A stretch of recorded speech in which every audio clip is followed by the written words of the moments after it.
Fala, meus amigos e minhas amigas ligadas aqui no podcast 45 Minutos, canal da Copa do Nordeste na Twitch. Fala Thiago Minhoca, Rodolfo Moreira Neto, nosso querido Danilo Melo e Marcelo Filho estão nos trabalhos técnicos aqui.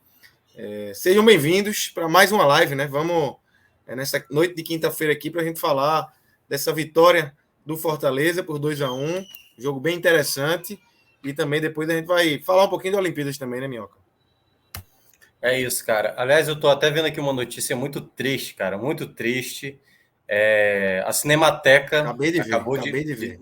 Do incêndio, cara, assim, um descaso total. Eu que sou muito fã de cinema. Tragédia assim, anunciada, né, Minhoca? Cara, muito anunciada. Há um ano, assim, várias pessoas que trabalham com cinema já falaram isso, do descaso. Mais de um ano. Eu tenho a data cara, aqui. No dia 12 de abril de 2020, os funcionários da Cinemateca publicaram um manifesto alertando para esse risco. Mais de um ano. Assim, surreal. O primeiro comentário que eu falar é sobre isso, que eu não tinha visto. Quando eu olhei, foi lá no Twitter para retweetar aqui a nossa live, aí eu vi assim, eu estou muito triste com isso, porque o nosso cinema nacional, assim, já não tem tanto investimento, né? E aí a gente vê várias obras, mas assim, várias obras estão perdidas agora, e a gente não vai ter mais registro disso. É uma grande pena que isso tenha acontecido, né? E aí eu nem queria trazer esse primeiro tema, mas foi a primeira coisa que me causou choque aqui, né? Então, uma pena, e é mais um descaso do governo federal, né? Mais um descaso. Entra aí para a lista aí das barbaridades desse governo. Tem uma lista gigantesca de descasos como um todo, e com a cultura parece que é um alvo assim preferido, né? Cinema, tudo relacionado à cultura realmente é um descaso jogado no chão, pisoteado, e isso que está acontecendo lá em São Paulo, na Cinemateca, é um exemplo disso. É uma pena, lamentável. Agora é a gente torcer aqui, né, para que tenha sido de menores proporções, né? As imagens são meio assustadoras. Isso. É um fogo alto, mas enfim.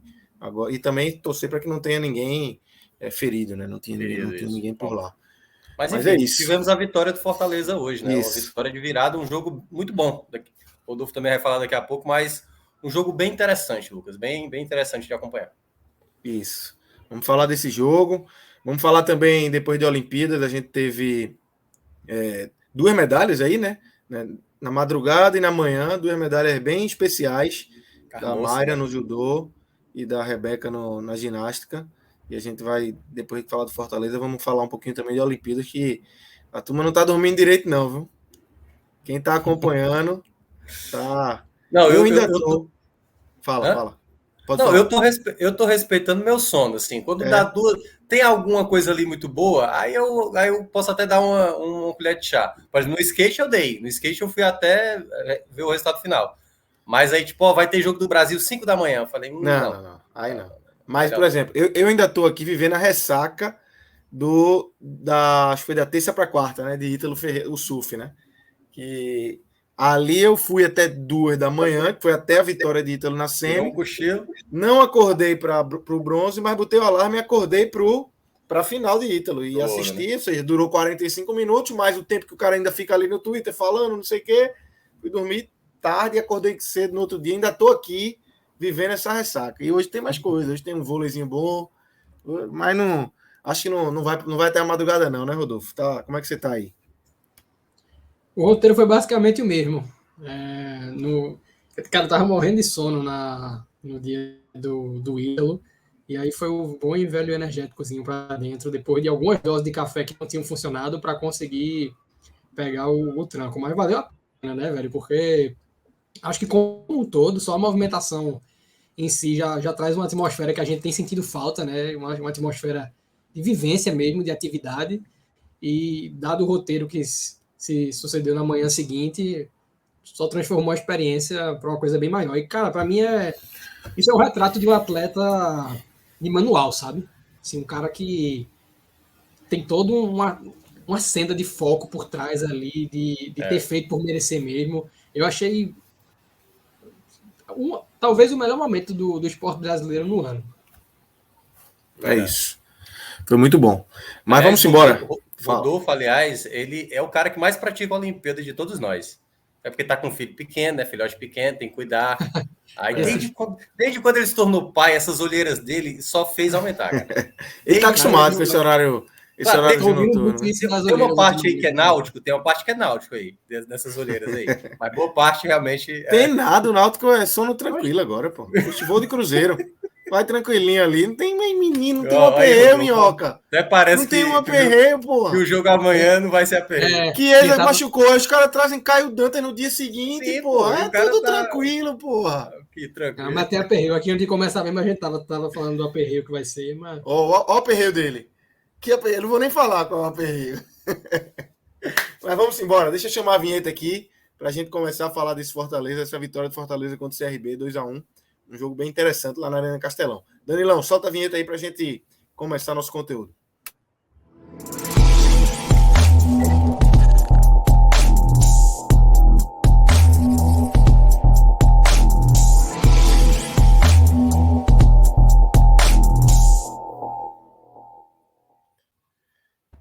Então, galera, vamos começar aqui o nosso conteúdo. Vamos começar a falar dessa vitória do Fortaleza sobre o CRB por 2-1. Um jogo bem disputado entre as duas equipes, né? Na Arena Castelão, o CRB, Minhoca, saiu na frente, ainda no primeiro tempo, e o Fortaleza conseguiu, no segundo tempo, um volume muito maior e realmente fez por merecer aí esses 2 gols, teve chance até de ampliar. O CRB teve oportunidades, ainda no 1-0, de matar num contra-ataque, porque o Fortaleza adotou uma postura muito agressiva, muito ofensiva mesmo, e conseguiu essa virada com 2 gols de pênalti, 2 gols de pênalti de Wellington Paulista, um homem que para perder é difícil, mas 2-1, um jogo que segue em aberto, vai para Maceió completamente em aberto, né? Pois é, Lucas. Primeiro de tudo, acho que falar sobre esse jogo. Assim, 2 equipes que jogam muito bem. O Fortaleza hoje joga o melhor futebol do Nordeste, é verdade, mas o CRB mostrou porque que é uma equipe que tem boas chances de brigar por esse acesso na Série A.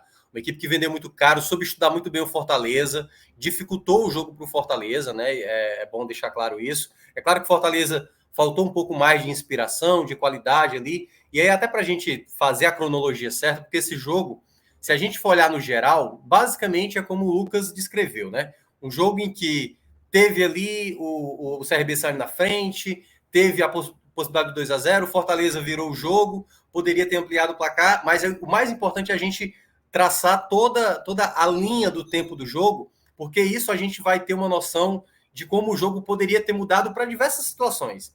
Então o jogo ele teve, pelo lado do Fortaleza, né, novidade, no caso do Romarinho, né, que já tinha sido titular contra o Grêmio e contra o Fluminense, exatamente nessa função do Vargas. É uma posição onde o Vojvoda não conseguiu encontrar o cara ideal, embora o Vargas é o que tenha rendido mais ali como o jogador centralizado. E na defesa, né, já que ele não podia contar com o Benevenuto, ele optou pelo Jackson. O Jackson que tinha entrado no jogo passado, né? Tipo assim, ele tinha um quinteiro no jogo passado. Ele colocou o Jackson, já era um indício, e muita gente já falava dessa possibilidade do Jackson ser o titular, e o Jackson jogou ali como o zagueiro da sobra, né? O zagueiro centralizado. Com esse time que entrou em campo, o Fortaleza, assim, o que era mais esperado do jogo, o CRB se proteger e o Fortaleza ter essa posse da bola. E aí, até e o Rodolfo também vai falar daqui a pouco, o que a gente mais viu no primeiro tempo era um Fortaleza trabalhando praticamente do meio de campo, basicamente no campo ali do CRB, né? Ou seja, todo à frente, trocando esses passes, e o CRB sempre com a marcação muito próxima. Fortaleza que faz por muitas vezes o passe, né, ali pelo meio para tentar encontrar o David ou para tentar encontrar o próprio Robson, não conseguiu fazer isso porque as linhas eram muito próximas do CRB e dificultava muito esse passe. E aí a gente começou a ver o Fortaleza com uma certa dificuldade, né? Teve jogadas pelo lado direito, uma bola que acho que foi o Gum que tirou uma bola muito em cima da linha, ali, um cruzamento que quase entrou, e aí foram aparecendo outras oportunidades, até vir a primeira jogada que gerou, digamos, a primeira discussão, né? Que foi uma jogada que o David recebeu o passe, ele limpa a jogada, é tocado e cai, e aí, no caso, na hora, né, a arbitragem não deu pênalti. E aí é onde vem a primeira situação, né, Lucas? Porque foi o seguinte, ele não deu a penalidade, e aí o jogo seguiu. Aí o Fortaleza parou o jogo para o David ser atendido, e nisso o árbitro ficou com aquela conversa, tipo, não foi nada, não foi nada, não foi nada. Ou seja, ele já estava resistente para esse tipo de reclamação. O VAR chamou, ele já foi, segundo até a transmissão, já foi com uma certa má vontade e deu para ver isso mesmo na hora da análise. Porque toda vez que ele olhava no vídeo, a imagem, ele balançava a cabeça negativamente, ou seja, como se ele estivesse conversando com o ato do VAR e dizendo não, mas não, mas não. Ou seja, ele não queria dar a penalidade mesmo. Ele já foi pronto. Ao ver o replay, para mim, me parece muito claro o toque.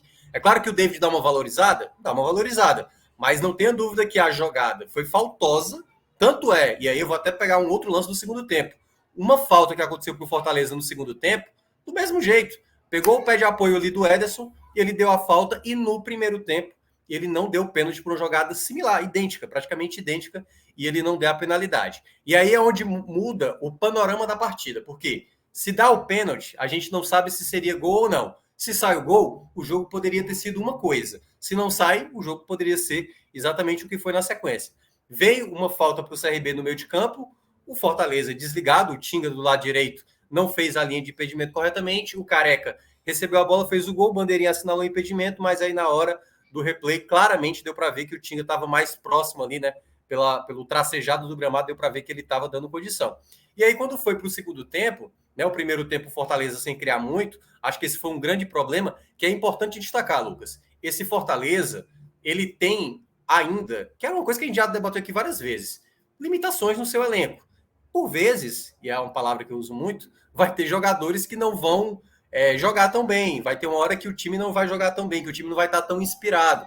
Então, não acho que seja só uma questão de ter sacado vagas para colocar o próprio Romarinho, ou não ter o Benevenuto para ter exatamente ali o Jackson. O time, de uma maneira geral, estava com essa posse da bola e não estava conseguindo encontrar esses espaços, porque do outro lado, o CRB se protegia muito bem. Então, com esse placar adverso e o time tendo essa posse da bola, certamente o Vojvoda, como em outras vezes aconteceu, ele já tinha virado o jogo 2 vezes, uma contra o Atlético Mineiro e outra contra a Chapecoense, ele ia mudar essa postura. E logo nos primeiros minutos a gente viu esse Fortaleza atacar, não parar, sempre tendo a bola, e o CRB sempre esperando uma bola para o contra-ataque. E essa bola, desculpa aí minha sobrinha que tá gritando aqui, mas duas sobrinhas, cara, uma de 6 e uma de 4. Podia ser em qualquer lugar aí, podia ser aí, podia ser na casa de Rodolfo, ou podia ser aqui. Daqui a pouco o meu grita, daqui a pouco, que tá indo tomar banho agora, daqui a pouco ele vai gritar. A de Rodolfo também. Mas até para voltar, e daqui a pouco o Rodolfo também falar um pouco sobre a partida, quando volta para o segundo tempo, o Fortaleza dominando mais essa posse e o CRB atrás desse contra-ataque, essa possibilidade surgiu por 2 vezes, aliás. Uma delas foi exatamente numa bola longa que o Fortaleza se desligou, o Careca pegou a bola pelo lado esquerdo, tocou para o Diego Torres, livre, praticamente livre. O Marcelo Boeck já tinha saído do gol para fechar o ângulo, e aí o Diego Torres perdeu uma chance inacreditável, o que poderia ali para o CRB deixar a situação mais confortável para ele para o jogo da volta. Claro que a gente tem muito jogo pela frente, mas com 2-0 naquela situação, né, o Fortaleza que não tinha... Acho que o Fortaleza não chegou a passar com o Vojvoda nessa situação, de 2 gols de desvantagem. Eu não lembro... Aliás, teve, né, contra o Flamengo. Teve contra o Flamengo, tomou 2-0, depois diminuiu o placar. Mas naquela... E contra o próprio Atlético Paranaense. Mas naquela situação que a gente via, né, para o CRB, que era o jogo propício para o CRB, o Fortaleza começou, e foi um ponto que eu destaquei lá na rádio, teria que acionar jogadores que pudessem decidir o jogo. E esse jogador que estava no banco, aliás, retornando depois de muito tempo, era o Wellington Paulista. E aí veio a jogada da penalidade, que aí nesse ponto eu acho que a arbitragem deu a velha compensada. Eu não daria penalidade de modo algum no Wellington Paulista, mesmo assim, sabe? Achei que ele forçou muito a barra. Tem ali um contato de perna, mas para mim muito forçado o Wellington Paulista. Então eu não daria penalidade, assim, o que para mim foi muito claro o primeiro, lá do primeiro tempo. Esse segundo, para mim, eu achei muito forçado a penalidade ter dado para o Wellington Paulista, e ele foi lá, bateu firme, né? Foi uma penalidade muito bem batida para fazer o gol do empate. E aí, 5 minutos depois, aparece ele, né? Ele que fez história no São Paulo, fez história no esporte, sempre agradando o torcedor. O Wesley, ele mesmo, Wesley, entra, me levanta a mão. Curioso dessa substituição que foi: saiu Jean Patrick e entrou Wesley. 2 peças que se passarem na frente da Ilha do Retiro. Torcedor do esporte, só alegria. Não é só saudades. E aí, Wesley, e aí ficou explicado porque o Wesley é banco de Jean Patrick. Cara, minha Nossa Senhora, cara. Assim, não chegou no nível Maidana, né, contra o próprio Fortaleza, mas ele levanta o braço, né? E na hora deu para ver na reação do Pikachu. Porque você percebe de vez em quando na própria reação do jogador. E na reação do próprio Wesley também. Eu acho que tem uma cena que Pikachu vai pra cima dele, como que diz? Foi ou não foi? E ele fica calado, ele não diz não foi. Assuma. Ele fica. Assuma. E aí o VAR chamou, né, 5 minutos depois, e o Wellington Paulista bateu mais uma vez para virar o 10º gol dele na temporada, só está atrás do David e também do Robson, com 11 gols, e o 40º gol dele com a camisa do Fortaleza. Ele está chegando aí no top 20, se eu não me engano, está faltando 4 gols para ele ser o 20º goleador com a camisa do Fortaleza, né, dentre os artilheiros do Fortaleza. E aí, naquele 2-1, Lucas, aí a gente viu mudar o panorama, porque o Fortaleza, e aí foi quando a gente viu o Fortaleza, que é o Fortaleza que mais tem chamado a atenção, Fortaleza que não para. Fortaleza teve 2 ótimas chances, uma delas inexplicável que o David fez, ele recebeu uma bola livre para bater, demorou demais, não se pode desperdiçar uma chance tão clara como essa, como ele recebeu, cara a cara com o Diogo Silva, e aí, né, perder a chance do 3-1, e uma outra, que aí eu até coloco mais mérito, né, assim, pelo ângulo que estava, o chute do Robson, que também poderia ter sido gol, mas foi uma oportunidade também que o Fortaleza poderia ter ampliado. Mas, no geral, assim, se a gente for falar do geral do jogo, e aí até para encerrar essa minha primeira parte, eu acho que o 2-1 ele condiz com o que foi a soma total do jogo, sabe? Com o que o Fortaleza produziu, com o que o próprio CRB soube preparar como estratégia. Porque se a gente comparar em termos de estilos, é óbvio que o Fortaleza ia ter mais posse, ia finalizar mais vezes, mas na característica que o CRB implementou para o jogo, que era colocar dificuldade para esse Fortaleza, quase conseguiu levar um resultado importante também lá para Alagoas. Então, jogo muito bom de se acompanhar. Fortaleza agora vai jogar pelo empate no jogo da volta e o CRB precisa vencer por 2 gols de diferença para passar no tempo normal ou um gol de diferença. Tem gol fora, Minhoca? Disputa de pênalti. Oi? Tem gol fora? Não. Tem gol geográfico, Minhoca. Ah, cara, isso aí tem. É Gol só tem, claro. O gol do CRB não, né? tem. Foi Quanto fora, é que teve? O gol foi fora. É isso. Rodolfo, como é que você viu aí esse jogo, essa vitória do Fortaleza sobre o CRB, esse bom jogo no Castelão? A leitura é bem similar de Minhoca. Eu vou só frisar alguns pontos, Lucas, que eu acho que são dignos de serem ressaltados aqui por tudo que o Fortaleza vem fazendo e que a gente já está cansado de falar.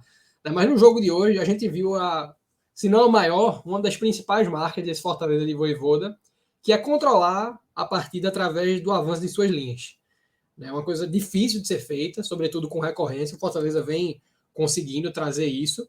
Né? E no primeiro tempo, esse controle ele não se traduziu numa avalanche de chances criadas, mas foi um primeiro tempo que, a despeito da qualidade defensiva imposta pelo CRB, né, um time que se valeu aí do mesmo expediente do jogo com o Palmeiras na Copa do Brasil, de esperar e contra-atacar, né, e fazendo isso bem, poderia ter tido um gol do Fortaleza, tanto no lance do pênalti solicitado, né, que Minhoca já trouxe, na chance do David, e eu acredito muito que na soma, né, das atuações, não dá para a gente dizer que, apesar do Fortaleza ter atacado mais do que o CRB no primeiro tempo, foi injusto o CRB sair perdendo. Pelo contrário, né, o CRB ele teve durante todo o jogo essa procura pelos contragolpes. Curiosamente, o gol sai numa falta no meio de campo, batida pelo Gum, para o Nicolas Careca, que já tinha tido uma excelente chance no começo do jogo.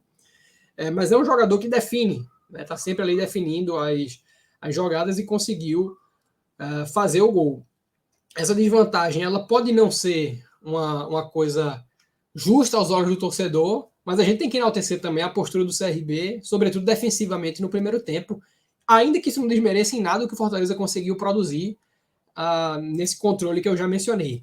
E quando vem o segundo tempo, né, a despeito da chance claríssima perdida pelo CRB no início da etapa, o Fortaleza conseguiu traduzir esse controle em N situações, em um volume de jogo bem intenso, e aí onde reside a importância de você ter um jogador como o Wellington Paulista no seu time, né? Um cara que faz pivô, um cara que briga, um cara que tromba.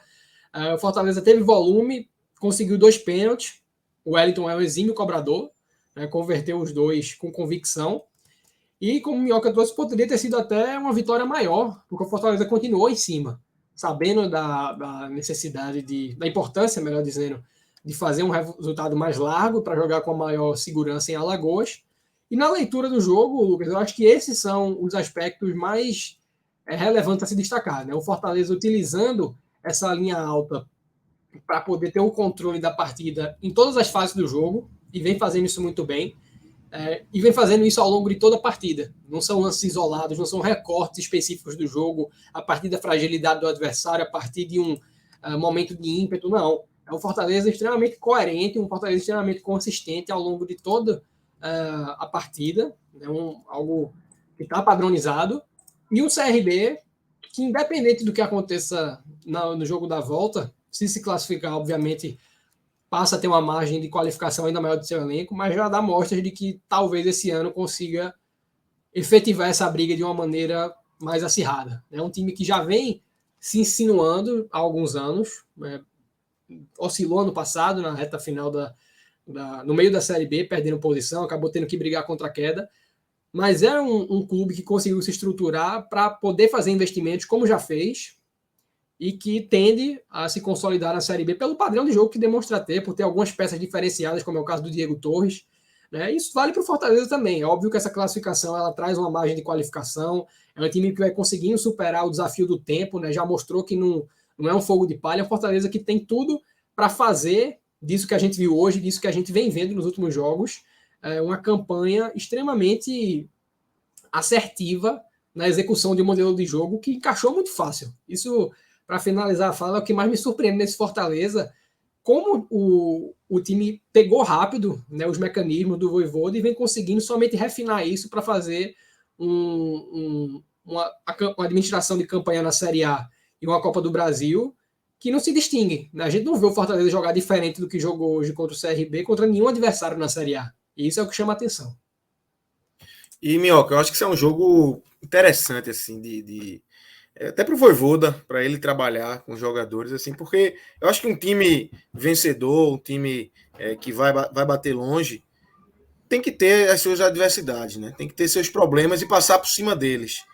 E, óbvio que na Série A, todo jogo é difícil, mas esse jogo foi um jogo complicado, um jogo de mata-mata, que o Fortaleza entra como um favorito, mas toma um gol logo no primeiro tempo. E precisa de uma reinvenção ali, de uma conversa, de um trabalho, de botar a bola no chão, de jogar o jogo de fato para conseguir essa virada e consegue. Então acho que isso é um jogo, com certeza, Vojvoda, ele vai trabalhar bem esse jogo para frente, né? De mostrar como o Fortaleza conseguiu pular essa barreira, como o Fortaleza conseguiu se superar diante desse placar adverso do início do jogo, né? Sim, é mais um jogo. Durante a transmissão da rádio, Lucas, eu estava citando o jogo contra o Sport como exemplo.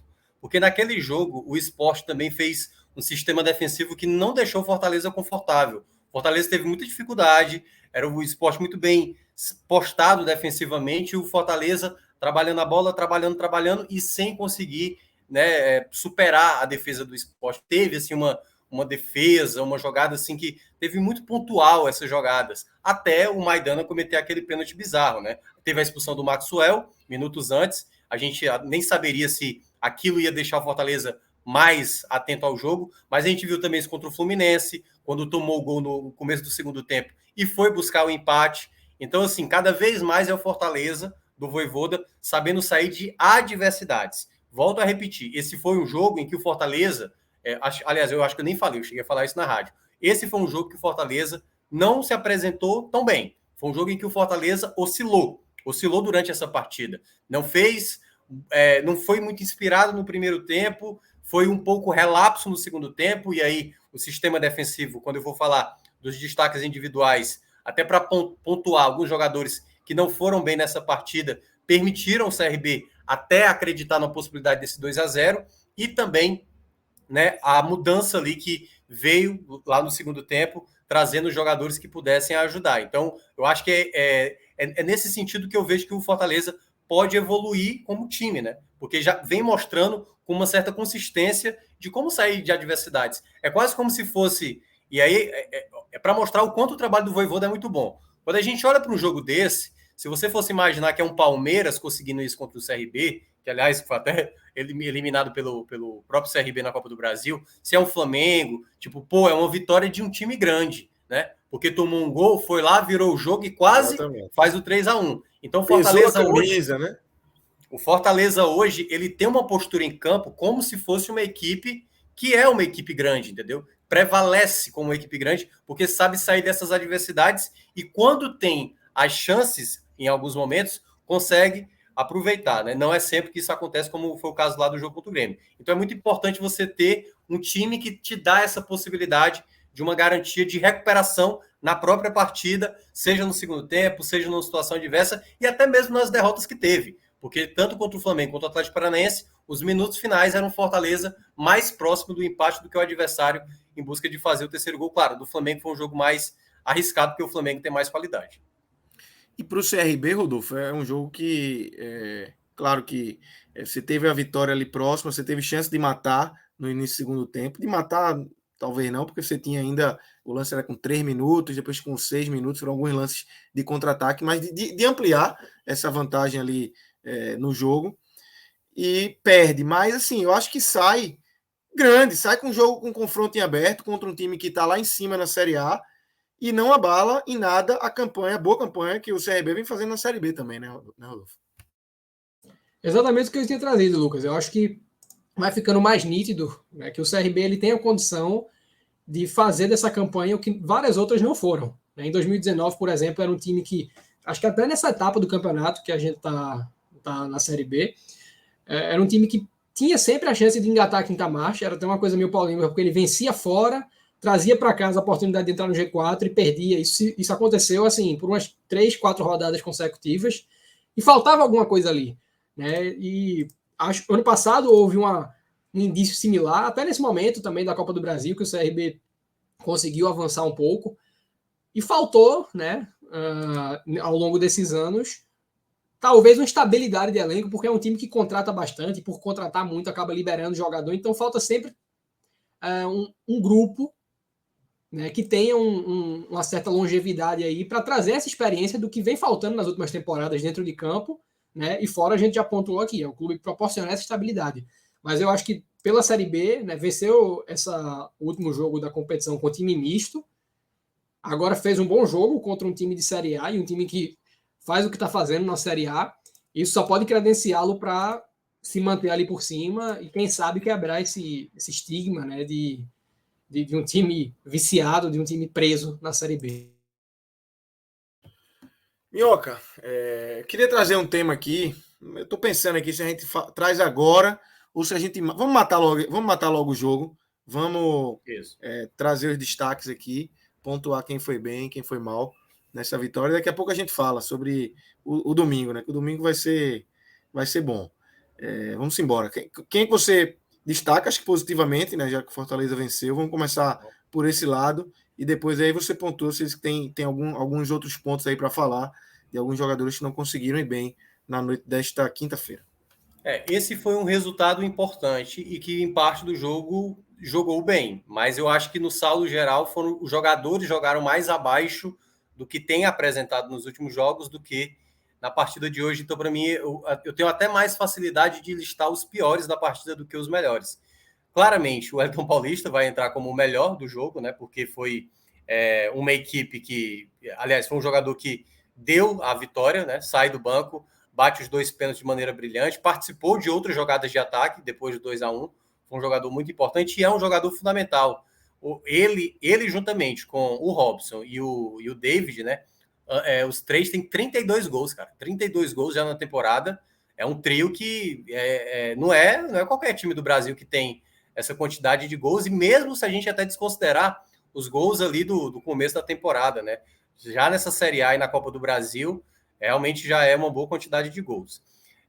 Vai ele, o outro que eu vou citar, que para mim, deixa eu até dar uma olhada aqui para também não cometer o equívoco de falar o nome de nenhum jogador. Eu gostei do jogo do Crispim.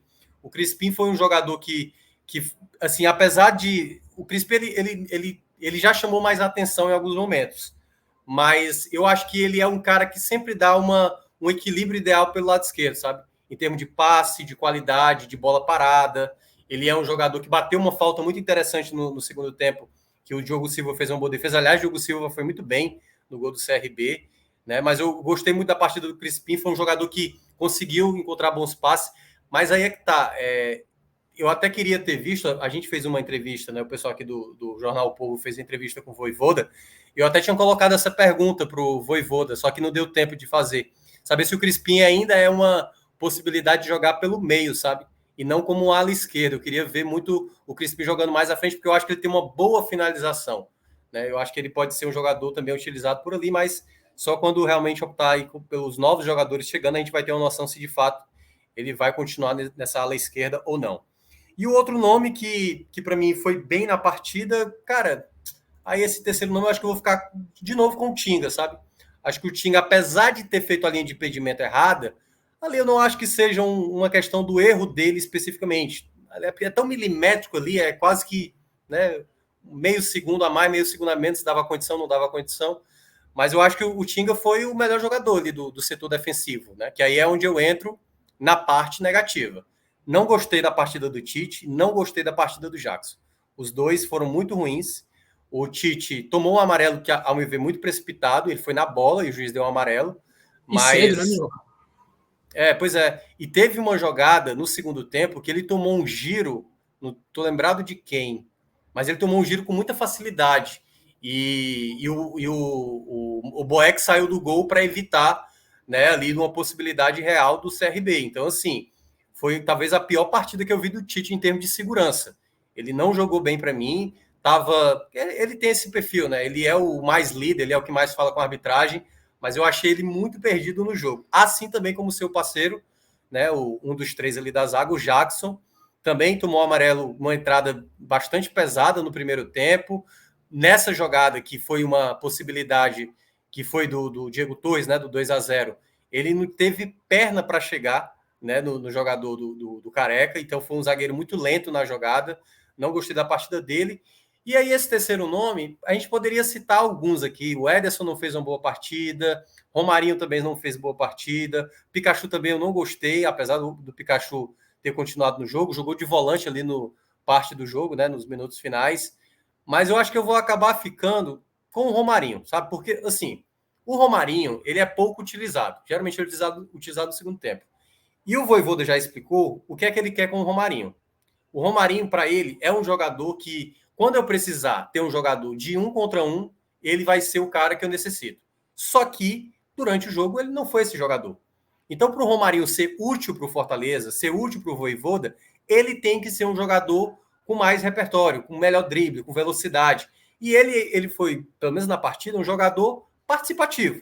Correu, marcou, ajudou na marcação, acionou bola, deu passe. Mas o que era necessário, o que o Vojvoda precisa com ele, segundo as palavras do Vojvoda, ele não está conseguindo entregar em campo. Ele não está sendo um jogador agudo, ele não está sendo um jogador que quebra linha, ele não está sendo esse jogador. Então, acho que esse é um grande empecilho que pode ser resolvido, Lucas, aí para encerrar, com a chegada dos novos atletas. O Fortaleza, para o jogo da volta, já vamos estar em agosto, o jogo vai ser dia 4, e se regularizar até o dia 3, De Pietri, Edinho e, no caso, o Henriques, já poderão jogar contra o CRB no jogo da volta. Então, até dia 3, a terça-feira, se o Fortaleza registrar esses jogadores, já poderão atuar no jogo contra o CRB na quarta-feira. Rodolfo, queria te ouvir. Quem você coloca aí? Você discorda, concorda de Minhoca? Outros nomes, como é que você viu aí? Concordo. Eu tive a sensação que no segundo tempo, sabe, Lucas, o Fortaleza fez um jogo no segundo tempo ciente do risco, né, de trazer essa intensidade na linha alta de uma maneira bem constante, o que naturalmente dava brecha para o CRB contra-atacar, mas precisava reverter o resultado e conseguiu. Né? Mas como os dois zagueiros já estavam amarelados, né, e esse espaçamento maior colocava uma perspectiva de ter 1 contra 1 com mais frequência, eu tinha, acho que como todo torcedor do Fortaleza, o receio de ver o Fortaleza com 1 a menos em algum momento do jogo, né? Querendo ou não, é algo muito plausível o zagueiro tomar um amarelo nessas condições, até pelo ritmo que o CRB vinha conseguindo colocar nos contra-ataques. Então, eu acho que isso contribuiu, né, para a própria dupla de zaga não ter uma evolução no segundo tempo em relação ao que foi o primeiro. E eu acho que o nível das atuações ele vem sendo mantido de uma maneira geral, sabe, Lucas? Até quando a gente faz um overview do que joga o Fortaleza, é impossível, eu acho que não destacar o Wellington como o grande nome do jogo, por ter entrado e mudado efetivamente o rumo da partida. E junto dele eu colocaria o Crispim também, que é um jogador que eu gosto muito e tenho essa curiosidade também. Acho que talvez não seja o momento dessa mudança ser feita, porque vem funcionando bem. Acho que vai conseguindo recuperar nas últimas duas rodadas da Série A o ritmo que estava colocando nas atuações do início da competição, né? Teve aí uma oscilação que é natural. E como um todo, eu não enxergo ninguém do time tão abaixo. Acho que a atuação do Romarinho ela ficou um pouco comprometida em função da estrutura do CRB, sobretudo no primeiro tempo, né, que inibia muito os avanços do atleta com a marcação dobrada daquele lado. Né? E acho que o Boeck tem uma menção negativa aí em função de algumas atrapalhadas no jogo, mas vem de uma partida colossal também, não é um jogador que estou mencionando aqui para ser questionado no geral, um recorte do jogo, né? E uma partida em que o conjunto, para mim, foi determinante para o Fortaleza vencer. Então, se eu mencionasse aqui muitos nomes negativamente falando, acho que seria até incoerente. E do CRB, Rodolfo? Quem é que você pontua aí? Eu gosto demais do goleiro do CRB, o Diogo. Acho que é um goleiro de um nível alto para a Série B. É óbvio que o nível da Série A é diferente, precisa ser testado, mas enfim. Ele está num nível, para mim, muito alto na Série B e fazendo diferença há muito tempo nesse CRB, né? Os jogadores do CRB que eu mais gosto tiveram bem hoje. O Diogo que você mencionou é o deles. Tem o Reginaldo, lateral direito, que eu acho um puta lateral, sabe? Um cara extremamente intenso, um cara que tem um viés ofensivo, mas não é um cara que deixa a desejar lá atrás. O Martin, de volante, encaixou muito bem lá. Um jogador que a torcida cearense, né, o torcedor que reside no estado cuja capital é Fortaleza, melhor dizendo, conhece bem, né, pela passagem recente no rival. O Diego dispensa comentários. E o Careca, apesar dos gols perdidos, eu acho que está com crédito com a torcida do CRB em função daquilo que eu trouxe no início, né? É um cara que define jogada, e isso tem um peso dentro dos jogos, né? Pode perder gols, mas consegue pelo menos dar um incômodo grande e muitas vezes até colocar a bola para dentro. Agora, achei que as substituições que o CRB fez não conseguiram agregar no jogo que precisava fazer no segundo tempo. O Eric, que é outro jogador que eu gosto muito e talvez tenha estado um pouco abaixo, deu lugar ao Jajá, salvo engano, que entrou com gol estreou com gol na rodada passada e não conseguiu contribuir hoje. O Alan James também entrou e participação nula. Então acho que faltou essa contribuição de quem veio do banco para sustentar o placar, ou pelo menos ir para Maceió com um empate, né? Que era alguma coisa mais... Na verdade foi o contrário, né, Rodolfo? Na verdade o banco foi lá para estragar, né? Se você for pensar que o Wesley entrou e... exatamente. Isso, ainda tem essa contribuição bem negativa aí. É isso. Tiago Minhoca, quero trazer agora para nosso debate o jogo de domingo. Domingo a gente tem o clássico, Fortaleza e Ceará. Um clássico que aconteceu diversas vezes já nessa temporada, né? Já se enfrentaram algumas vezes. E como é que você está analisando, como é que você está enxergando, quais são as tuas perspectivas para esse jogo? O que é que esse jogo de hoje, quando o CRB impacta no jogo de domingo, num Fortaleza que vem muito bem na Série A, vem dentro do G4, se mantendo ali num nível muito alto, e vai pegar agora um rival que teve uma semana para trabalhar, vem de um resultado, um empate em 0-0 contra o Sport, que, enfim, pode ser considerado um resultado ruim, já que o Sport está brigando lá embaixo. Mas como é que você está enxergando esse clássico? O que é que você está esperando desse clássico de domingo, Minhoca? Então, cara, o clássico, esse vai ser o 12º clássico rei, né, durante a pandemia, ou seja, sem torcida. É pesado, sabe?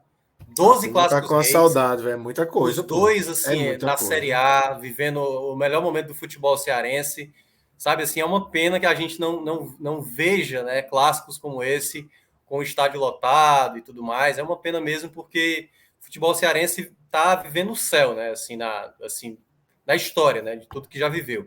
Então, assim, esse é um duelo que as duas equipes, e aí é só estatística, certo? Né? Não é ponderando nenhum tipo de análise subjetiva, não. Análise aqui muito objetiva. Os dois perderam só 2 jogos nessa Série A, né? O Fortaleza perdeu para o Flamengo e para o Atlético Paranaense. O Ceará perdeu para o... Eita, agora, peraí. O Ceará perdeu... Até fugindo agora a derrota do Ceará. Mas perdeu... Isso. E qual foi o outro? Nossa Senhora, enfim.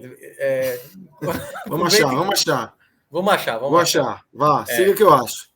Mas, em todo caso, esses 2 jogos que foram perdidos pelo Ceará, um foi o Bahia, pronto. O Bahia, então é isso mesmo.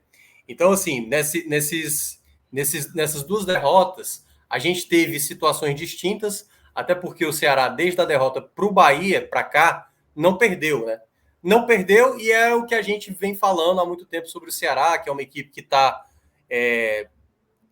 com essa sequência sem perder, e ao mesmo tempo não está com aquele futebol tão empolgante. Tem um bom sistema defensivo, o que para esse jogo contra o CRB pode mostrar uma possibilidade para o Ceará. Só uma correção, Cuiabá foi empate, né? Cuiabá, na verdade, o Cuiabá foi um gosto de derrota, foi um gosto de derrota gigantesco, levou o gol no final. A outra derrota foi o Santos. Foi, Santos, exatamente com a péssima partida do Messias. Mas até trazendo um pouco essa coisa do Ceará, né? O Ceará está 9 jogos sem perder, mas assim, toda vez que enfrenta adversários melhores, como vai ser o caso do Fortaleza agora, o sentimento da partida é de algo positivo. Porque ou o Ceará está vencendo, é bom lembrar que o Ceará venceu o Atlético Mineiro, né? E venceu também, teve a possibilidade, teve assim mais ou menos, né? Contra o Red Bull Bragantino, embora tenha sofrido também ali no final, mas conseguiu empates também valiosos, como o Red Bull Bragantino, contra o São Paulo, que poderia ter vencido, contra o Internacional, se não fosse a arbitragem prejudicando o Ceará. E do lado do Fortaleza, você vê uma equipe consolidada, uma equipe que sabe sair de situações, mas e aí é sempre importante ver o que é que, se uma equipe, e aí é olhando pelo prisma que eu olho, né? A maneira como o Ceará joga, que não me agrada, né? Que é um time mais defensivo, já deu, em alguns casos, um resultado positivo. Porque o time é muito bom defensivamente, principalmente porque deve ter a volta do Buiú na lateral direita, deve ter o Marlon no meio, juntamente com o Fernando Sobral, fazendo ali aquele sistema defensivo que está bem estabelecido e ainda tendo o Richard no gol. Nesse ponto defensivamente, o Ceará ele passa a ser um desafio maior para o Fortaleza, né? Fortaleza que tem aí um ataque muito bom e que tem, né, também o outro lado, e aí, trazendo o lado positivo do Fortaleza. A questão do propor o jogo, a questão de sair de situações, a questão de você ter jogadores sempre que podem resolver essa partida, como o Pikachu, como o Elton Paulista, como o Robson, como o David. Então, você ter opções como essa para resolver uma partida, decidir uma partida, é muito bom. Já entrando no lado negativo, Lucas, aí é onde entra os problemas que cada um vai ter que lidar para esse jogo. O Fortaleza, por exemplo, ele tem uma dificuldade de uma situação de se perder durante o jogo na desatenção. Eu já falei aqui outras vezes. É um time que entra desatento, é um time que está ali numa situação muito delicada e que pode tomar um empate, que pode tomar um gol, pode tomar o gol que pode ampliar, como foi o caso do CRB, e aí as coisas acabam não acontecendo. Então é um time que arrisca e aí, claro, pode acabar comprometendo com o resultado. E, ao mesmo tempo, a gente tem um lado negativo do Ceará, que é o setor ofensivo. Um grande problema, não vai poder ter como opção o Jael, então só vai ter o Kleber, que é uma opção que vem demonstrando dificuldade, é muito pontual, e aí o torcedor do Ceará vai ter que torcer para que o Kleber esteja no dia iluminado, para que, né, consiga ajudar a equipe, porque, sabe, ele joga uma partida boa para 3 ruins. Então é o grande problema, e é um clássico que a gente tem um favoritismo, que é do Fortaleza, contra uma equipe que se apresenta bem, que não compromete. Antes que recortem só esse vídeo, é o favoritismo, velho. É assim, favoritismo. Minhoca não está dizendo que o Fortaleza vai ganhar o jogo. Não é isso. O Fortaleza é favorito a ganhar o jogo. Ponto. Não tem para onde discutir. O time está na terceira colocação, vem num nível de futebol muito mais tranquilo, muito mais regular, e você tem um Ceará, como você ia falando aí, que ganha um jogo, empata outro, mas sem encantar, né? E aí eu acho que é um duelo que eu ainda acho que é um duelo aberto, sabe? Claro, para mim, se eu fosse fazer lá a odds, a baixinha ia ser do Fortaleza, a mais alta ia ser do Ceará. Mas eu não consigo enxergar sabe assim, não, Fortaleza vai lá e vai vencer a partida. Vai atropelar também não é. Tipo assim, o que pode acontecer, porque pelo que o futebol que o Fortaleza joga, né, tem apresentado. Mas quando você começa a ver os últimos jogos do Fortaleza, vitória de 1-0, 1-0, 1-0, essa vitória de 2-1, você vê que há ainda uma dificuldade para determinadas situações, que o elenco pede um pouco mais, que é difícil, sabe, Lucas? Cada vez mais que você vai numa sequência de vitórias, o próximo jogo, ele vai se tornando... Porque assim, os caras estão fazendo uma sequência de vitórias e isso vai dando um certo relaxamento e tudo mais, mas nesse duelo, né, no clássico, todo mundo que quer jogar, né? Nenhum jogador quer sair do clássico. Eu considero um duelo que há um favoritismo do Fortaleza, que não quer dizer que vai ganhar, tanto é que o Fortaleza era favorito contra o CRB, e por pouco ali poderia não ter saído com a vitória. Mas é um duelo que certamente a gente vai ver. Um Fortaleza dominando, e aí até para fechar essa parte, se a gente for pegar os 4 duelos nessa temporada 2021, foram 5 clássicos reis, né?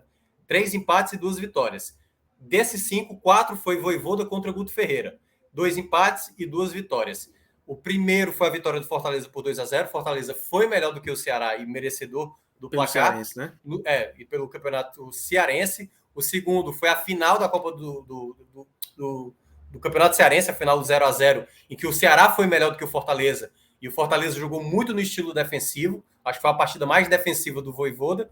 E depois os duelos da Copa do Brasil, em que o Ceará começou se protegendo, conseguiu fazer o gol. Aí o Ceará recuou demais, o Fortaleza foi lá e empatou. E no quarto jogo, aí sim foi uma superioridade muito acima do Fortaleza contra um Ceará que estava vivendo a sua pior fase. Então esse jogo é um momento que é um Ceará de recuperação contra um Fortaleza que vem numa ótima sequência de vitórias.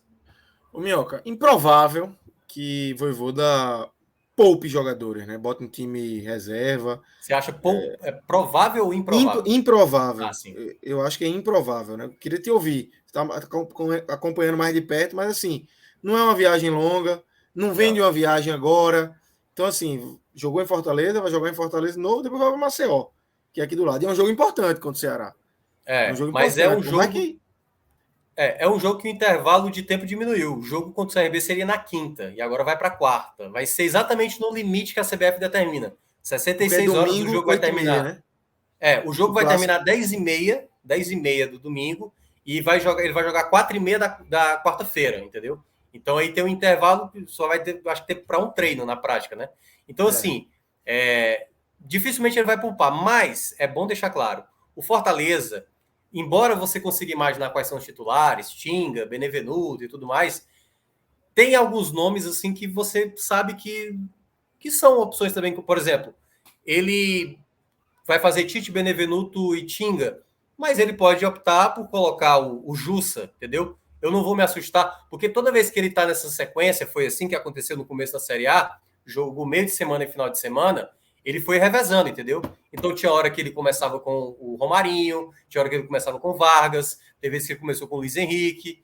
Então o Vojvoda, ele tem o time titular dele, mas ele preza para cada jogo o time que está na melhor condição. Não à toa, ele colocou hoje o Romarinho, né? E colocou... ele tinha como opção o Wellington Paulista e o Felipe Alves no banco, que aí também a gente pode ver de novidade para esse jogo. Já o Ceará não. O Ceará vai com força máxima, lembrando que nem Ceará nem Fortaleza terão jogadores suspensos para esse jogo, né? O Ceará só vai ter, no caso, o Jael, por conta ainda do STJD, mas Gabriel Dias e, no caso, o Mendonça conseguiram lá fazer a conversão, né, em cesta básica, e aí vão poder atuar. Embora Gabriel Dias, para o torcedor do Ceará, não é uma alegria, não. Na verdade, é mais uma aflição. Mas é mais uma opção para Guto, né? Mas vamos embora. Acho que aqui a gente encerra, né, essa primeira parte do nosso programa. Falamos aí dessa vitória de Fortaleza. Projetamos aí esse Clássico Rei importantíssimo, que sempre pega fogo. Vai acontecer no domingo às 8h30. E, Minhoca, domingo 8h30 vai estar pegando fogo também a Olimpíada já, viu? Porque 8h30 é um horáriozinho que o negócio começa. André Apolinário está acordando 8h30. Nosso presidente lá do Clube 45 e chefe aí da equipe de comunicação que está cuidando aí do 45 medalhas. Que tem uma galera, velho. Uma galera, eu, assim, até aplaudi essa turma. Tarcísio, acho que Leonardo, não vou lembrar de todo mundo aqui, mas Mariana, em nome de André, quem tá fazendo aí, botando a programação pra gente. Meu amigo, acordei de manhã, eu já vou no 45 medalhas lá. Não, pois a primeira coisa que eu vejo é tipo assim, vamos ver o que teve, ver os comentários, né? Porque quando sai medalha, a galera, quando não sai, quando algum brasileiro perde, as secadas e tal, todos os xingamentos possíveis. O bom de Olimpíada é isso, né? Porque vira um debate eterno, né? Principalmente que o nosso grupo, cara, é todo mundo parecido com a gente, se for reparar bem, entendeu? É bate-boca. Tudo cachorrada, pô. Como diria Gil Vigor, cachorrada. Hoje de manhã a gente teve um debate longo, né? Assim, eu e Fred e alguns, né, assim, a gente estava feliz claro, pela medalha da Rebeca, mas é porque teve a possibilidade do ouro, cara, sabe? Ela teve a chance ali do ouro, e claro que a medalha de prata ela é enorme, cara. É a maior medalha, talvez, dessa Olimpíada. Eu acho muito difícil alguém superar a medalha da Rebeca. Mas é porque. Já teve outro debate em relação a isso, Minhoca. Eu acho que esse debate já trouxe um outro, que era que a medalha de Ítalo é maior do que a medalha de Rebeca. Sim, foi.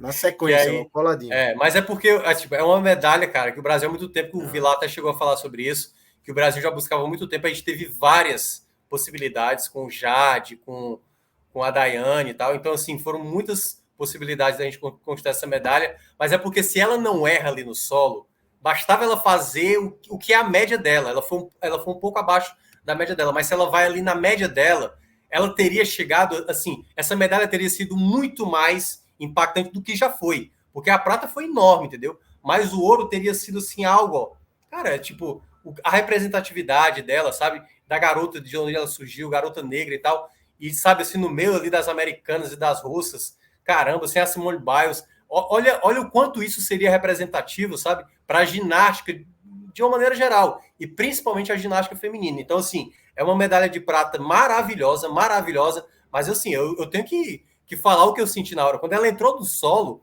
eu falei, cara, dá para buscar esse ouro. Mas aí na hora que ela pisou fora, eu falei, putz. E quando eu vi a nota, eu falei, dava para pegar. Sabe que eu não tive esse sentimento? Eu não tive por um motivo. Eu esperava o ouro. Ela entrou bem ali para aquela última, que era dela, né? Que é a prova dela. Que é não sei nem se refere à prova. Ela vai até disputar. Isso, eu acho que ela é bem favorita também a disputar esse ouro aí. Mas aí, quando eu vi justamente esse momento dos dois pezinhos dela, aí... fora, depois o pezinho novo, ali, do alto da minha. Eu leigo na ginástica, eu disse: não vai dar. Ela não vai pegar. Nem medalha. Sequer o bronze. Sequer o bronze. Eu achei. Porque o pezinho para fora ali. Não. Daiane estava com a voz. Daiane dos Santos estava comentando. Eu já senti a voz dela mais para baixo. Então, né? Deu merda. Aí, quando veio a prata, foi festa. Eu disse, pronto. Eu queria o ouro. Mas eu achei que não ia ser bronze. E veio a prata, tá tudo certo. Eu acho que eu ficaria preocupado se ela tivesse caído, né? Como aconteceu com a Daiane, como aconteceu já com o Diego Hipólito e tal. Que eram, assim, né? A expectativa na época, quando o Diego Hipólito era o principal ginasta do mundo e tal. Mas quando ela não caiu, eu falei, cara, medalha aí já é nossa, entendeu? Agora, quando eu vi, eu falei, tá entre a prata e o bronze e tal. Mas se ela tivesse... Quando eu vi a nota, ficou um pouco a lamentação. Mas, assim, medalhaça, e para mim, eu acho difícil. Assim, eu não consigo ver outro esporte, a não ser no atletismo, assim, uma possibilidade de tipo, ser tão gigante. Porque o atletismo, o Brasil não tem favoritismos, né? O Brasil tá bem patinho feio aí no atletismo. É isso. Ela pode virar maior ainda, mais gigantesca, se ela conseguir, de fato. Ela está em 2 ou 3 finais aí, tá aparelho só. Solo mais 2 finais, né? Acho que é o do... Como é aquele que corre paralela. Tem que saltar? Não, é o... Cavalo com alça. Vou saber o nome, não, mas enfim. Falta o Vilar aqui, o Ju, para explicar. O Ju, exatamente. Vitor. Mas gigantesco. E a gente teve também na madrugada, né? Mayra no judô. Mais um feito histórico, né? Essa aí respeito. Terceira medalha seguida dela em Olimpíadas. Ela ganhou o bronze em Londres, ganhou o bronze no Rio e ganhou o bronze agora. Gigantesca. Mais uma guerreira aí que botou seu nome lá, cravou seu nome na história. Eu acho que, assim, de todas as nossas medalhas, acho que todas têm... É óbvio, você conquista a medalha, você já está na história, mas todas têm uma historinha peculiar. Eu vi a narração do Galvão antes de ver alguma coisa do jogo. A primeira coisa que eu vi foi a narração. A narração de Galvão foi na ginástica, né? Foi na ginástica, é isso mesmo. Foi na ginástica, isso, de manhã. Ele e Daiane. Realmente foi um capítulo à parte, foi espetacular. A reação de Daiane. E, assim, as palavras de Daiane, né, Minhoca? Sim, depois ela falando e chorando e falando assim.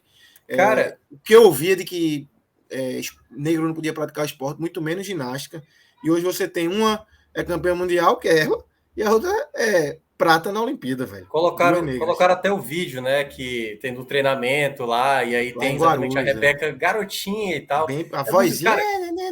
Exatamente. É muito bom a gente saber que. Eu tô toda arrepiada aqui, só de falar. Com várias coisas que estão acontecendo nesse ano de 2021, na Olimpíada lá do Japão, e isso está afetando, claro, talvez pelo horário, né? Mas assim, os noticiários e tudo mais, o caso da Raíssa no skate.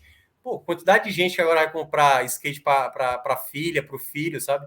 Praticar. Então é uma coisa que vale muito a pena. E até para falar um pouco sobre a Mayra também, eu acho que esse poderia ter sido o ano dela para tentar disputar o ouro, claro. Ela perdeu para a alemã, né, que é muito boa lutadora. Foi uma luta muito ali no detalhe. Ela lutou muito bem também, acabou caindo. Mas, cara, 3 medalhas seguidas. Eu lembro quando ela ganhou a primeira dela, vibrei pra caramba e tal. Ela era muito jovem ainda. Então, assim, eu gosto muito da Mayra, assim, do judô é a que eu mais gosto.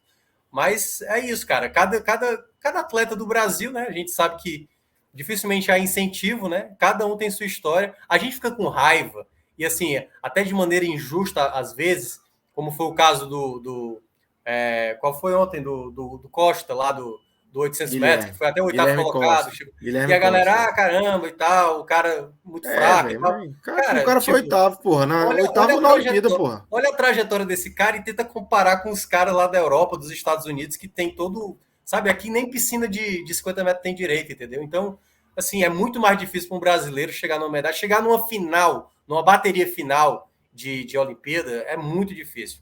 Então, assim, eu entendo a raiva momentânea, mas eu mais aplaudo do que propriamente critico, assim, embora eu critique no momento, mas no geral, ontem, por exemplo, o handball, cara, puta, caramba, fiquei indignado ontem. O handball ontem me deu uma raiva do caramba. Foi ontem ou foi hoje? Nem lembro mais, que eu tô todo perdido. Foi ontem de noite. Foi ontem de né? noite, exatamente, o handball. Tem as decepçõezinhas, né? Assim, é isso que você falou, mas a gente tem que dar o desconto, velho. Hoje eu me decepcionei com o tênis. As brasileiras abriram 2-0 logo no primeiro set, depois perderam o primeiro set, perderam o segundo set. Ontem eu me decepcionei com o Calderano. Caraca, por muito pouco. O Calderano foi assim. Foi escapando aqui pelo dedo. Cara, tava encaminhado. Terceiro exatamente. set. 8-4 no terceiro set. Era para encaminhar. Mas, enfim, faz parte, né? Mas a culpa foi de Ivan, viu? Só para deixar claro. Lá no clube das Olimpíadas, ele meteu é Calderano. E aí, a zica aconteceu ali. O comentarista do Sport TV também, viu, velho? O comentarista do Sport TV falou, né? Fechar aqui, porque se ele fechar aqui, ele fechando aqui, ele não perde mais. Sei que não vai perder mais. Não é? Meu irmão, na hora que ele falou, aí a roda começou a virar. Eu disse, puta que pariu, vai dar eu acho que o João Grilo estava nem acordado, né, João Grilo? O João Grilo devia estar dormindo na hora dessa, né? Provavelmente. Certamente ele estava sonhando que estava ganhando medalha. Aí deu merda. Aí só pode ter sido isso. Exatamente. Eu tava torcendo pra cá. Deixa eu ler só Vou ler um post aqui que eu abri de Léo de Deus, nadador também. E ficou em sexto na final dele. E aí ele faz uma trajetóriazinha. O que dizer, Danilo, se achar aí é Léo G Deus, o Instagram dele, tá? O que dizer de uma vida dedicada ao esporte? Jogos Olímpicos, Londres 2012, 21º colocado, parei nas eliminatórias. Rio 2016, 13º colocado, parei nas semifinais. Tóquio 2021, 6º colocado, somos finalistas.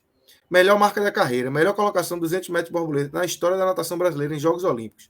Aí ele fala, uma lição, nunca desistam. A medalha não veio, mas o sentimento mágico e indescritível de ser o meu melhor me transforma em um vencedor. Obrigado, Brasil, famílias, amigos, staff, patrocinadores. Espero ter orgulhado de cada um de vocês. Podem ter certeza que vai ser difícil, até parecer impossível, mas minha perseverança vai longe. O que esperar de Paris 2024? Um Léo de Deus ainda melhor. Obrigado, Brasil. É isso, velho. Esses caras, meu irmão, o cara só entalar, velho. É um negócio... indescritível, ele usou essa palavra. E o cara conseguir chegar na final olímpica, ser sexto. A gente fica puto porque a gente quer comemorar, a gente quer. Exato. É aquela coisa, o brasileiro gosta de. Claro que todo mundo gosta de vencer, todo mundo quer vencer. Mas, assim, é porque de vez em quando há um exagero, né, na crítica e tudo mais. Eu entendo, é compreensível o sentimento, mas, cara, são pessoas que estão sempre. O post dele. É o Léo G de Deus. Exatamente. Tá de parabéns, velho. Tá de parabéns. O cara conseguiu chegar na final olímpica, cheio de fera, sem investimento, sabe? Que isso que você pontuou é muito importante. O esporte aqui é muito relegado, sem investimento. E essa coisa consegue isso, velho. E essa coisa do vencer, né? Que brasileiro tem muito, né? É igual a Copa do Mundo, cara. Se a gente chegar numa disputa de semifinal, de final. Aquela coisa, não levantou a taça em 2024. Ah, meu amigo. Tite não presta, fulano de tal não presta e tal, e todo mundo... Exatamente. É tudo desgraça. É isso. Mas é isso. Hoje, daqui a pouco começa, né? Sei que tem handebol masculino, tem vôlei masculino contra os Estados Unidos, levou uma pancada contra o Comitê Russo, né? Precisa se recuperar. Cara, aí. É Rússia, Comitê Russo. Rússia, né? E tem BMX, gostei do BMX ontem. Assisti o BMX. Eu não vi, não. A bicicletinha pequenininha, o cara na velocidade. Fala. O meu chefe, o Fernando Graziani, ele diz Rússia, né? Aí o cara foi corrigir ele. Não, mas é o Comitê Olímpico Russo. Aí agora pronto. O COI agora vai bater aqui na minha casa para eu ter que falar Comitê Olímpico Russo. É isso. Então vamos embora, vai começar a preparação aqui, que vai começar a Olimpíada. Hoje eu vou tentar dormir cedo, não sei se vou conseguir, né? A noite é o cara vai ficando, mas é foda. Então é isso, Minhoca, valeu, Rodolfão já se mandou aí, valeu Danilo, Marcelo, todo mundo que acompanhou a gente até aqui. Grande abraço, galera.